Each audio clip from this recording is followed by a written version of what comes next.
Hi, students. How are you doing? Welcome to Cimnanya online Sim, and thank you all so much for all the love and support. Hope you all are doing great. So I came across this video, and I am going to start by saying that sometimes colored people or white women are not ready to come and work or do the right thing, not until it is pressing their neck. Then they will wake up and start looking for somebody to work with. But all this while, Black women have been calling them out. They have been hammering, they've been screaming, let's get things right. Because most times when we don't get things right, it comes back affecting us. Because most times they think that some things are not going to affect them. It's going to affect Black people more. But then I am going to tell you that we are already immune because there is nothing we've not seen. So it is you people. Now they are calling people like, it's time, like they are saying it is time to work hard. It's time to come out, to create community, to talk about what we want, that they need change, they need to build, they need to speak, and the rest of it. The truth is that Black people have been building community. Black people have been speaking. Black people have been saying it. It is you people are the ones spending your energy on something that you all do not want because you feel that we probably are not always in the position to be oppressed. But sometimes they act like victims when they know that they are never or they are not. Right? Now, they are always the ones that will come out to say that I vote blue no matter who, and then go back to relax and want Black people to probably do the work for them. Black people have been doing the work. So if you are not going to come out and do the work, count us out. It's just like saying, come and save democracy after messing up. We all are going to be in that mess for as long as it's going to last. Let's get into this video. I think the problem is y'all want this shit to be easy. I think y'all don't want to admit that you just want to spend a little bit of your time and energy on this. That you don't really want to do the hard, long, grinding work that it takes to affect change, to do the community building, to create a coalition. That we have been here before, and it's really the lack of personal accountability that is the issue here. There's all these conversations online about how many people are in the streets protesting and writing their legislators and contacting the White House, and they're not listening and nothing is changing. And what did we learn from 2003? Because that was the last time there was this amount of large sustained international protests, was in the lead up to the US invasion of the war in Iraq. What did we learn from those protests? We're having all these conversations about how pissed off we are about US foreign policy and what we're doing in the Middle East, and the amount of corporate greed and income inequality and the financial burden that we're all under. Occupy Wall Street. And again, what did we learn from that movement, from those protests? What did and didn't work? Where is that conversation? Where are those discussions? So many people are discussing how we need progressive candidates or there's a certain type of candidate in office. Explain to me why Adam Schiff won the primary for that Senate seat. Because Barbara Lee has been in the House grinding it out for decades, putting forward and supporting progressive legislation and policies. She was one of a few people who voted against the U.S. invasion of Iraq. She has called for a ceasefire. She is the person that y'all say that you want, and yet y'all elected Adam Schiff. Why did she not win that primary? I somehow keep coming across videos of people saying, I'm not voting. What's the point of voting? All of this bullshit surrounding it. Y'all know that the uncommitted campaign is still going on, right? Y'all know primaries are still taking place? For as much as you talk about how we need to listen to and uplift Black women and activists and organizers from the BIPOC community, why are you not showing up at the voting booth for that?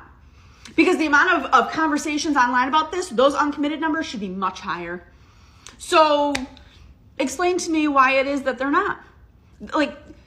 They're asking you to vote. They're telling you why they need you to vote, and you can't be bothered to do it. I come across videos and comments of people saying, I'm not voting for Genocide Joe, that's why I'm voting for RFK Jr. Y'all really should Google his dad. Should look into that a little bit more. And it's not to say you can't have a different opinion than that of your parents, but based on RFK Jr.'s own comments, they're not any different. So I can tell right away you haven't dug 2 inches below the surface on his campaign. You haven't looked into it at all. But I'm supposed to take you seriously.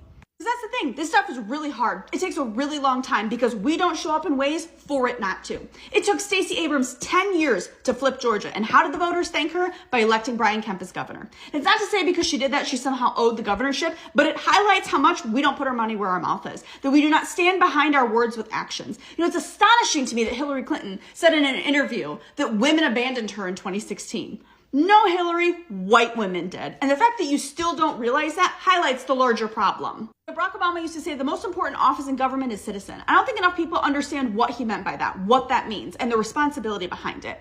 We keep having conversations around universal health care without any of the rest of it coming into play. Because you would not have this level of support of universal health care without Obamacare, without the ACA. You also wouldn't have it with Bernie Sanders continuing to talk about it over the last 8 years, not letting it go once he lost the election.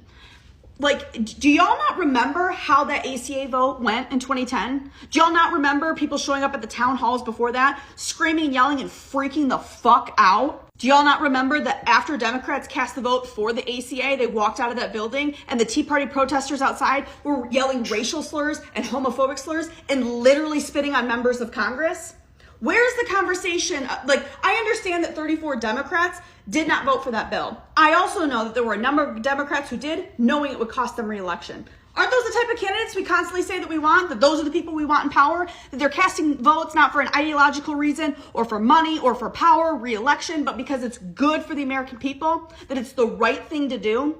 Where are these conversations about what did and did not work around those votes and candidacies and protests and organizing and getting that fucking done? I'm so frustrated. And this is not to like badger anyone into voting or for a specific candidate or any of that. It's, you know, if I hear one more fucking person tell me voting alone doesn't work, no fucking shit. But y'all can't even be bothered to do that. So why would I think that you're going to be in it for the long haul and up for the really hard work? And this is why I say this stuff is hard, because it requires constant input and participation, something we don't want to do. Like, this is where I'm so tired of these conversations being not only like so surface level, but just chaotic. There's everything here for us to figure this out and get it done. We don't want to do it. As much as there is absolutely roadblocks to the voting booth, to organizing, to protesting, to community building, to just a wealth and just a whole swath of things, there's also an enormous amount of information of people who've done this before, who have been there, who have tried it, and lessons to be learned we are not having discussions about. You know, we keep saying we need a revolution. Who's ready for it? Not many people, I can tell you that. And like these conversations and what we're talking about online and all this shit fucking proves that. And that's not to say that I have all of the answers or I have everything figured out or I haven't made mistakes, or in a lot of ways, I'm just showing up to this stuff myself. I have made mistakes and I will in the future. It is understanding that, learning from it, and taking it with me moving forward. It is understanding that the hard work is talking to people. It's creating a community. It's building a coalition. That's the difficult work. That's what's going to need to be required long term. And the great news is we can start at any point. It doesn't require someone doing it for us. We can just decide to do it.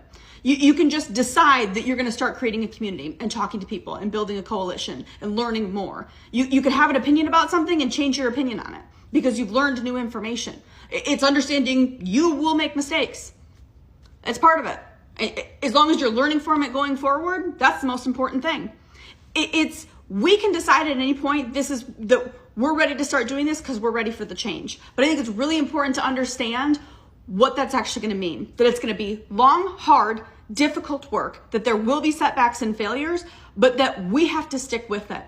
We have to understand who it is that we're supposed to be having in our coalition and our communities, and that will always be changing and evolving. Hard, long, grinding work that it takes to affect change, to do the community building. Girl, we did it. We did that. We've been doing it.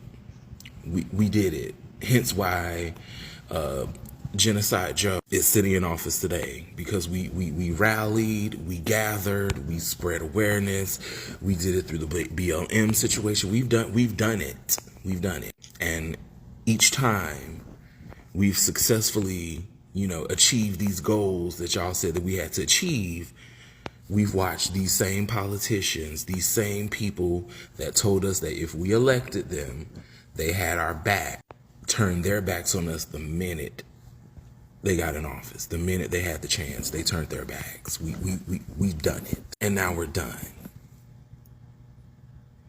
So we did the community building just to watch them tear the community up.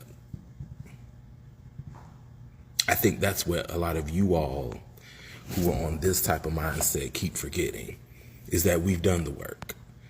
We're tired of having this blind faith for these people who are clearly lying and clearly out for themselves and their pockets and their bottom lines and their constituents' interests, not ours, not the people that elect them.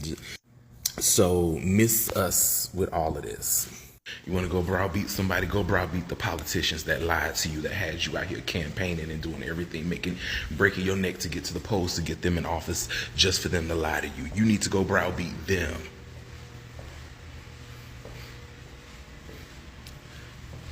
Tired of y'all coming over here talking about what we did wrong. Girl, fuck you. Go to them. So this is all I got from this, and I love it. I love my brother. He said it all. The truth is that our Black people are always, they've been building. They've been building all the time. They build and it's been destroyed. And then they get called to come and fix something that they already built, right? So we are no longer fixing anything. If you or I said can talk to the community, create community, we've created our own community. We've done our own job. We've been doing it and we're still doing it, but there are some we are no longer going to do because Black people are always at the forefront, especially Black women during election and when they come out to tell all the lies that they are going to tell, why I'm going to do this for you if you all vote for me and the rest of it. And then probably because everybody was looking for change, right? And then the man came, and you all see so far what has been going on and how things are at this point in time. And she is coming up to say, create community. So if there is anybody that needs to talk to people, you people should go around and talk to yourselves. Because we do not need it anymore. We have done all this. We have built, we have created. Black people have spoken, they have talked, they have helped build some certain things. They have been at the forefront of everything, almost everything. And in the end, what happens? They are being trashed out. Like, you all are no longer relevant because we've used you all and we've gotten you all. Why do we need you people anymore? Right? So if there is, because it's always like, no matter who. But it is no longer like that. Like I said, all the time they are looking for people to save democracy. It is not happening anytime soon. Like I've been saying, I've been hammering this since this year, that Black women are not into, or Black people are no longer come and save democracy for us. If there is any mess that is being created or created by anybody, you all should be ready to stay in that mess till like as long as it's going to last, because there is nobody anymore coming out or looking for a way to save another person. We've been saving you all this year, all this while, and we are tired of saving you all because you all are still going to come out and make the same mistake and then come back to look for somebody that will help you out and the rest of it. And you all are always very used to being the victims, because when something happens, instead of looking for a way to tackle the problem, then you all go back into your share and start looking for somebody that are trying to be the victims when you all are not. So go around, rally around, go and talk to your people, create community, and that is how we should be. Create community, decide what you want. I don't know the kind of change, because like most times I always ask people, what kind of change do you want? Because it's always been everybody looking for change. What are you looking for when it comes to change? If you all decided to do the same thing you're doing without even agreeing this is the change we are looking for, because you can't say change, you are looking for change and you are not able to define the kind of change you are looking for, that is where you have the problem, right? Is it going to be hard? Definitely for you people, but exempt us. It is your duty this time around. It is not Black people's duty. Nobody's coming out and the rest of it. Go create that community. If you are going to find out the person you are supposed to be having in coalition, right? And in your own community, not our own community. I mean, if it's changing and evolving, it is all you people, because we all have been at the receiving end, and I am not sure you all understand it. It is only you. They always come out when it is pressing their neck. And all this while be telling them this is good, this is not good, Nobody's going to come out to say anything. But not once you start pressing their neck, they start looking for community to create this, community to create awareness. Who are we supposed to come in coalition with? And who are we not supposed to speak to? And who are we not supposed to go and create that and talk to your people? Because the hour is now. Count us out. See you all in my next video. Bye for now.